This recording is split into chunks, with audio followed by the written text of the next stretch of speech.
Hello everyone, I welcome you back to another episode of Like a Fly on a Cartwheel. I hope you've gone through my first video. If not, I would recommend that you definitely go through it before seeing this video. But for those who have gone through, let me just summarize quickly what the main messages in that video were. In that video, I shared the dream that I had many years ago about being like a fly on a cartwheel. The cart was moving along a village road, and as a fly, I was moving around the wheel as the wheel turned. And when I was imagining myself or seeing through the eyes of the fly in a very narrow area, I could feel myself moving up and down. And I experienced and felt that it was probably the way I was thinking or doing something due to which I as a fly was moving up and down. But then I had this sudden vision in the dream itself when I saw the whole movement of this cart and the fly as it moved along the village road. It was then that I realized that it was my wrong assumption that I was actually doing anything or deciding anything. The whole structure of things or nature of things were moving me in a certain direction, and that is what I was experiencing. And I was attributing my ego, my actions, and my view of life, which was very narrow, onto a very larger movement of things. And the last question which I asked you there was, do you really believe that you have any free will? Or do you think we all are like flies on a cartwheel, driven by forces much larger than ourselves, but who experience life as if the decisions, the thoughts, the emotions and the feelings that we have are actually changing our lives and making us creators of our own life? So with this, my friends, I move into the second video. In the second video, what my main goal is to go deeper into this conundrum. Are we like this fly on a cartwheel? Are we so much driven by forces larger than ourselves, or do we have free will? I would like to start at a place where, if I ask you, do you think we all are conditioned in many ways? I'm sure most of you will answer yes. We all realize and we know that we are conditioned. We are conditioned from the day of our birth. From the time we are born, our parents teach us things. We are told what our name is. We believe in a certain religion or a sect. We are trained by the TV, by our friends, siblings, and throughout life, we are conditioned in many ways to believe certain things. What is right, what is wrong. And these are like computer programs which sit in our head, not necessarily consciously, but a large number of them subconsciously. We all know this. This is nothing which is something first time that I'm talking about, or you would have heard first time. This is definitely known to all of us. But the deeper question is, how conditioned are we?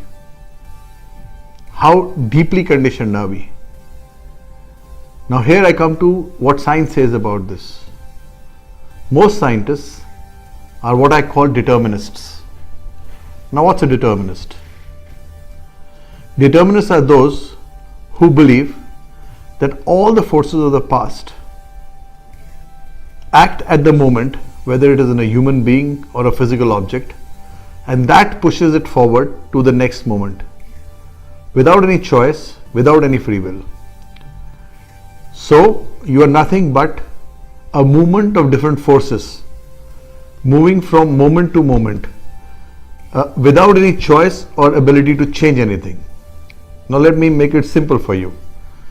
Think about a billiard ball on a table.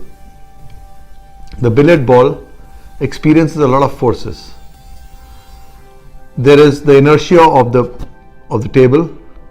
There is wind and air around it, which can cause some resistance. There is the stick which hits it at a particular angle, at a particular velocity, and all these forces act on the billiard ball, and that makes it move in a particular way. So is the billiard ball having any free will? Does it move in a particular direction as of its free will?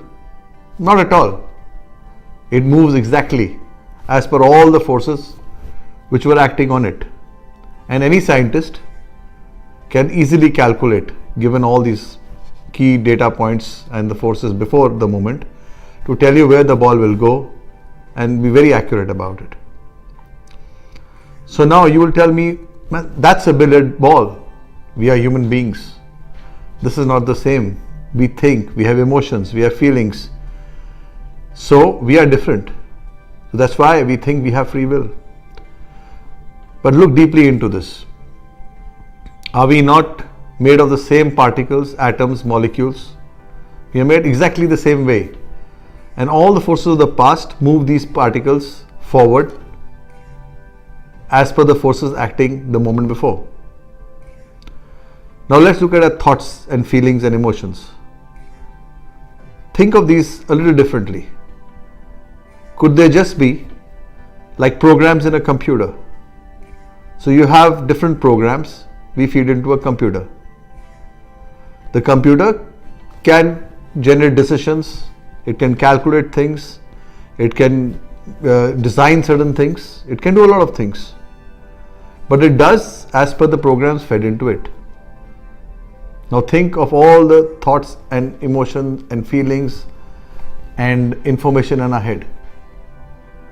Is that not conditioning, a sort of a program being put into us from childhood? Can they also be considered as forces which have been put into us over the years as we grew up? So we could be nothing more than a well-programmed computer. Today you have computers which don't take information granularly. They have a range over which they can operate. Call it fuzzy logic computers. They are unpredictable, but then they are computers. They take by random chance certain numbers between a range. We call them fuzzy logic. So we also have a very fuzzy logic. But is the computer alive in any way? Or is it just responding to whatever input that it gets? Now coming back to the core question, are we like a fuzzy logic computer and particles of matter like billiard ball all put together, and here we are believing we are doing everything? But maybe it is just the forces of the last minute or the moment which push us forward to the next moment. And this, my friends, is the belief of most scientists today. Now, the question that comes to us is, these forces, as they move us forward and act on us, is there something more than all these computer programs, physical matter, and all the forces therein, which can participate and change the direction of our movement and make us do something else? Now that can be called free will. And we always ascribe our I to it. We think, yes, we have something like that which can allow us to move away from all the forces of the past and do something else. And this arises from our belief in our I as an individual. And we say, I can do this, or I could have done that, or I decide now to do this.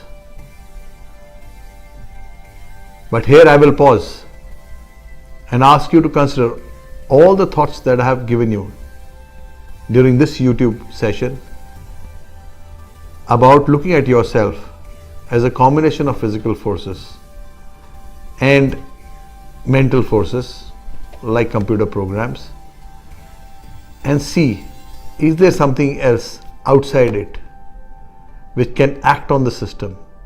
And if it is, what is it?